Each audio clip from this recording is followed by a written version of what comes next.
Welcome to the Kindred Journey Podcast, the podcast where women share their experiences of stepping into courage when comfort is no longer an option. This is the podcast for connecting in community with women who have been shaped by the liberating to challenging seasons that life endures. I am your host, Lesley. I am a wife, mother, daughter, sister, and friend. I too have experienced these seasons in life, and I want you to know that you are surrounded by a community of courageous, real women here for you.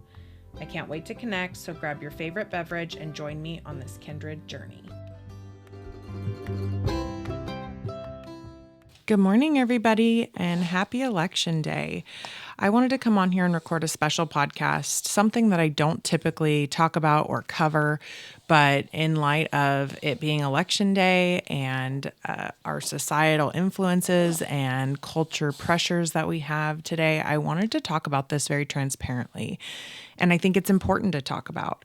I think if you can have a respectful conversation with somebody that doesn't agree with you and you guys can walk away agreeing to disagree, but still be respectful and even friends.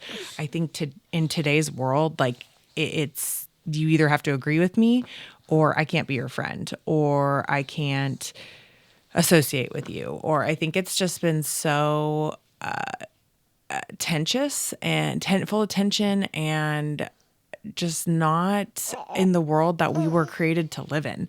So before we get started, I wanted to share a Bible verse with you that kind of covers what we're going to talk about today. And it's James 4, 1-5. What causes quarrels and what causes fights among you? It is not this, that your passions are at war within you.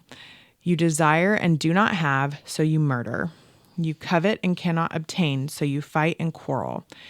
You do not have because you do not ask. You ask and do not receive because you ask wrongly to spend it on your passions. You adulterous people, do you not know that friendship with the world is the enmity with God? Therefore, whoever wishes to be a friend of the world makes himself an enemy of God. Or do you suppose it is to no purpose that the scripture says he yearns jealousy over the Spirit that he has made to dwell in us? I think there's so many, we can break this down bit by bit a little bit, important things going on there where it's in today's world. It's kind of mirroring what's going on right now in our world, in our society. And I think the first verse that sticks out to me is, it is not this, that your passions are at war within you. So I think my first question to you is, if you are triggered by Taylor or Trump, and I'm talking about Taylor Swift or Donald Trump, in case you didn't know, I would love for you to lean into that and question, why am I triggered by this person? The reason I am bringing these two people up, because I feel like they are controversial people, or people are really either heightened by them or are obsessed with them and love them and are worshiping false idols. So I think it was just a very pivotal, and this isn't really a political podcast episode. This is more just me bringing up some points around the election and around two very highly influenced people in our society, influential people, I should say. I have very neutral feelings about both of these people. I don't hate them, or I'm not a Swiftie, but I'm not like a forever Trumper. So I felt these two people were appropriate to pick because I do have a neutral stance on both of them. Like, I don't really have strong feelings towards either person. So I know a lot of people out there are probably breathing really fast, or their temperature has risen since I've said even just their name, or have maybe called them out on this. So I'm curious. I'm very curious. Why? Why does that feeling arise within you? I think that's something really to pay attention to. And I think kind of something about what we idol so many things of this world when we're not idling God. I think that's what gets a lot of us in trouble on our worldly journey. And I think that really really comes out in verse 4. You adulterous people, do you not know that friendship with the world is enmity with God? Therefore, whoever wishes to be a friend with the world makes himself an enemy of God. And so I think we're in this day and age that we're living. I feel like we are walking on eggshells. Like I said, I feel like this is a hot topic podcast and I'm probably going to get a lot of pushback from it, and that's okay. Like I'm not doing it for the purpose to get the hate, but I'm doing it just to bring some awareness around this to everybody. And I think we want to walk around on eggshells and please other people, or sometimes people feel like they can spew their opinion, but they don't want to hear others.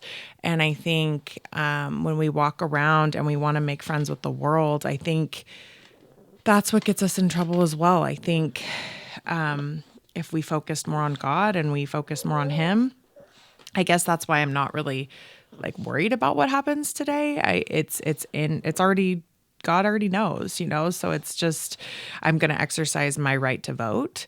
And I'm grateful that I live in a country where that is a right of mine. And yes, there are so many worldly problems that we could go on and on and on about, but that's not the purpose of this podcast episode. But this isn't the first time, history repeats itself over and over and over. I mean, you read the Bible and you read all the feast and famine and the war that went on, 2,000 plus years ago. So I would ask yourself, if one of these people that I meant, Taylor Swift or Donald Trump, are triggering you, or that makes, like I said, you start to breathe faster, you get a little heated, you want to get defensive at me, like, oh, she doesn't know what she's talking about, then I would really lean in and get curious with yourself, because that's the first step. That's the first key to awareness. You can't change what you don't notice. And I think if that is something that rises within you, I would definitely lean into that and question that. And, it's interesting because I was trying to do some research on both of these people that I wanted to bring up, and it was a lot easier to find positive facts or interesting things about Taylor Swift versus Donald Trump. And I'll start with Trump because I think I'll just go with the latter of maybe the two. I don't know who's listening, so it depends on which one triggers you more. But Donald Trump doesn't drink or smoke. And there was an interesting story. I watched a little blip of it. I would encourage you to go do your own research for all of this information as well, because I think you might find things that are curious to you or that you might not have known if you just watch or listen to mainstream media. And but he doesn't drink or smoke. And I think that there's a very interesting story behind that. And I commend him for that. I mean, he's not the healthiest guy, sure, but he chooses not to do something that is a huge, a popular thing in our country. I want to talk about his grit and his courage because, man, I mean, the guy got shot at and he's still running for president. Like, the courage that this man has, I don't know if it's probably a lot of ego too, 100%, but the courage that he has to fight through, I think part of him likes it a little bit, but I mean, everything that the media has said about him, he's been shot at, literally got grazed by a bullet a few months ago. If that was me, would I still be up on that stage fighting for America? Probably not. I don't know if I have that level of courage, to be completely honest. And I know we talk about courage a lot on the podcast. So I think just to look at it from that perspective, like the court rulings, like I don't watch the news. I'll just be flat out straightforward with everybody there. But the grit and the courage that this man has, I just have to say, like, it's just, in my opinion, unwavering. I don't know. I just, that's something from a different perspective than maybe what the media and everything shines on him. He loves his grandkids. I think, like, looking at life through the lens of a child is pretty telling. I mean, kids are a lot more in tune and aware than we think they are. And I mean, sure, like just the few recordings or blips that I've seen of him, and like he truly cares and like loves his grandkids. Like, how can an evil, horrible man, I don't know. It's just like the way the media paints him is he's such a bad person. Like, he's horrible. So I really had to dig hard to find these interesting facts about Trump. I'm not going to lie. Like, it was very hard when I was trying to do my research, and just seeing some of the interactions with his kids and his grandkids. And he had some of his grandkids come up on stage, and one of his grandsons was like, "Vote for grandpa." I mean, it's just, I don't know. It's just, to me, like, to see, like, I see how much my kids love their grandpa. And so that puts it in perspective for me. Like, how much do your kids love your dad? And like, even my dad was saying like, "Oh, I'm so happy to be here with my grandkids." Like, that made my heart sing. Like, so I don't know. Like, it's just, maybe look at it from that like that lens as a human being versus just this like fear-mongered person. I truly feel like a lot of people are in fear of him. So that's why they hate him so much. Another point that a friend, I'm actually going to tag her 2-part podcast series in the show notes, because it was such a good episode.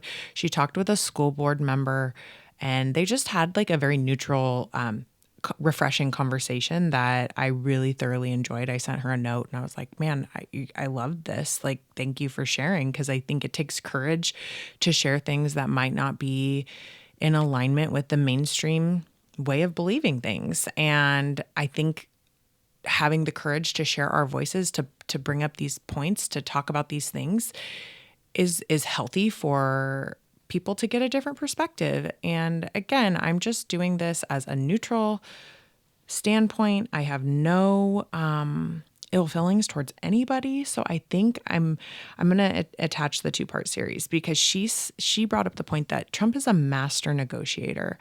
And I'm like, oh, that is such a good point, because I'm not in the teenage years yet, but man, once I get there, I would love to have his negotiating skills with my kids. I think that's something that we don't recognize in him I mean, he's a businessman. He knows how to make money. He knows how to build a business. He knows how to negotiate and get what he wants, but also lean and compromise and bend. And I think that is something that takes skill versus, no, it's my way or the highway. And it's like, okay, that doesn't work.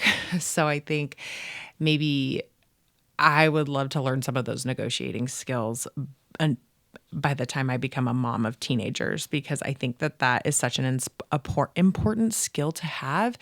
And like I said, I know the man has an ego, but also I'm like so curious, like what the state of his nervous system is, because all of these positive traits about him, take thick skin, you can't get your feelings hurt by any means. Look at the guy, like he has been attacked over and over and over again. And like, it just doesn't seem to bother him. But sometimes like having these kinds of conversations trigger people to where they can't be your friend anymore. Like, oh, come on, really? Like, what does that say about A, your friendship, and B, like what a dysregulated state that their nervous system is in, when you can't just merely have a conversation with somebody. And honestly, like last but not least, like he believes and truly loves America. Like, he does not have to be doing this. He is here because he cares about our country. He cares about America. He cares about what we believe in and what we stand for as Americans. And so like, he could be on a beach somewhere or golfing or doing whatever he wants. Like, he doesn't have to be doing this. But the fact that he genuinely cares, I think, is something that a lot of people miss. And I think, and you probably have a different opinion about, and that is A-okay. You are entitled to your own opinion. I am entitled to mine. That's part of being a human and the country that we live in. So I just challenge you to think about a few of those key points about him as you go into today. If you've already early voted or mail-in voted, great. You're exercising your right to vote. I'm very proud of you for doing that, because it is a right. it is a right of ours. And I'm grateful to live in the country that I live in. And I'm very proud to be an American. So now to more the social side of things. Taylor Swift. She grew up on a Christmas tree farm. I did not know this. I love Christmas. I love Hallmark movies. I love everything about this. Like, man, what a joyous childhood to grow up on a Christmas tree farm. And one of her first jobs was working on the farm, helping kind of, I think it was like take the praying mantis eggs off of the trees, or making sure it was like debugged before they went on the tree lot, I think. So yeah, I just think what a magical childhood to grow up on a Christmas tree farm. I think probably a lot of inspiration, probably a lot of creativity comes from that, especially like in your child, like we go back to our childhood a lot and ask about like what happened as a child. And I think that would be something that would be so amazing and so magical. One thing that came up a lot was her generosity and her compassion. You know, she's done several things along her. I tried to not do career things because that's cool. Great. She's a musician, an artist, a singer. I wanted to do things about her as a person, not, excuse me, as a singer or an artist.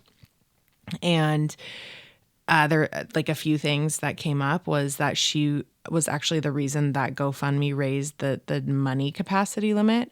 She gave money to a fan for medical bills, and GoFundMe had to increase the limit. I didn't write down what that was. I'm not recalling that, but like, wow, like she saw a fan in needed medical, like we've been through medical crises before. And like, I know what it's like for people to come in and support you financially when you have something happen horribly and unexpected to you. And oh my gosh, like I couldn't imagine being the fan of hers that received that gift. Like that is such a generous, gracious gift to receive. And I think that is truly a gift. Like I said, it's not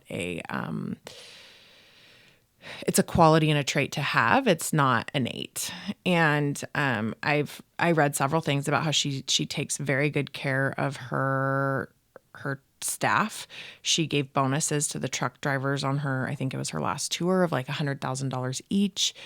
I think that's extremely generous. I mean, granted, I don't know how much money she makes. That's not the point of this, but like to genuinely recognize and take note of the truck drivers that are getting the equipment to where it needs to go. And for her to do her job, like it's part of the puzzle, right? Like she needs them ultimately to do her job. And I think to recognize them and like why it might not be like a limelight position, like shining the light on that. I think it's something that like, she's like, I see you.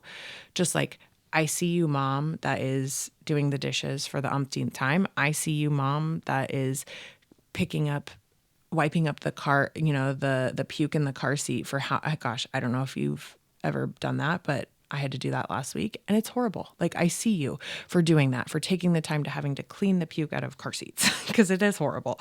So it's just kind of like that. Like I see you moment, like you don't go unnoticed. I think that again, it's an innate trait versus something that just happens. Some people don't even recognize the flight attendant on the flight going above and beyond for them. Like how sad, I feel sorry for those kinds of people. So like she does truly have a heart of generosity and compassion. And I think that goes a long way. Like I think she truly cares.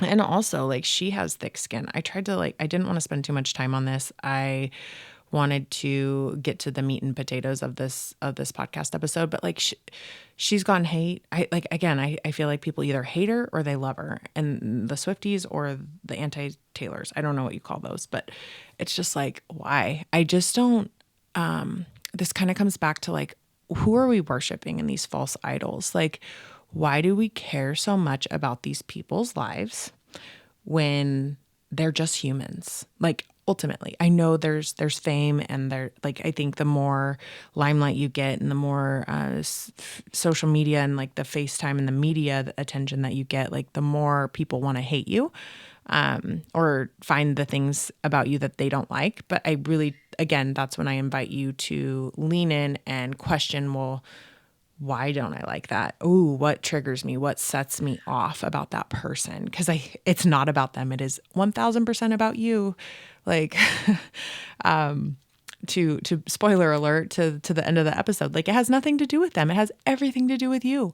So I really challenge you. And I'm sure everybody that is highly triggered by this episode is raging right now, which is fine. Like, again, I am living in a very ventral vagal state right now, very neutral environment, very pleased to share this information with you because I feel like the people that are going to need to hear this need to hear it. And again, I invite you at the end of all of this, after maybe you need to pause, reflect, re-listen. I'm not quite sure where you're at with this episode, but ask yourself where your thoughts and beliefs are coming from. Are they even yours to own? Did they come from growing up, childhood, societal conditioning, things that you're seeing in the media that might not even be true or taken out of context? Like, you can take a snippet and it can make it look very manipulative or very condescending, but it's like you didn't get the whole picture, right? So I think what we're being fed, I think the media is obsessed with being fear-based. I think what we're fed on social media, or I don't know where everybody gets their information from, but it is mostly fear-based. It's not positive. So I just wanted to bring some unique, interesting, fun facts about these humans that live on this earth with us. And I wanted to read that Bible verse because, this isn't we're living in a broken world.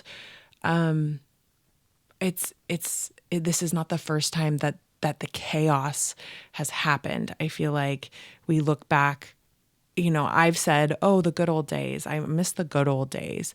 Well, one day, maybe these are going to be the good old days, which scares me because, oh my gosh, but I'm really at peace. I'm really at ease. Like I said, going into today, I'm going to go exercise my right to vote. I'm super excited to do that. But that's it. I'm going to lay it down. I'm going to lay it down for him. He's coming one day. Jesus is coming back and we're all going to go to heaven one day. And so it's just like knowing that I'm not putting my energy and my faith and my capacity into the world, but into him. It's so freeing. I can honestly not say I was like this 4 years ago at the last election. Like I was obsessed with the false idols, the worldliness of this world, and knowing that I've surrendered to him and knowing that he has it all figured out. He's taking care of it all. It just is, it's so much more reassuring, and the weight has totally been lifted off my shoulders. So, I just invite yourself to sit with those thoughts, sit with those beliefs, and, you're more than welcome to unsubscribe to any of those at any time. You don't have to hold on to them if they came from childhood or if they came from the news, or like just take a step back and say, do I even believe this? Do I even want to believe this? Is there like a kind of a push and pull dynamic within you that is pulling on that? So I hope everybody has a blessed day. Let me know what you think about this episode. I hope you enjoy it. And if not, again, I would challenge you to sit with yourself and question why, and get curious within yourself about why you didn't sit well with this episode. So happy election day, and thank you. Thank you for joining me and listening to the Kindred Journey Podcast. If this episode resonated with you, please consider taking the time to rate and review the podcast and share this episode with family and friends who you think might enjoy it. Your positive feedback helps me reach more courageous women like you. This is my passion project, so without you, I wouldn't be here doing this, and I deeply appreciate your support. Until next time.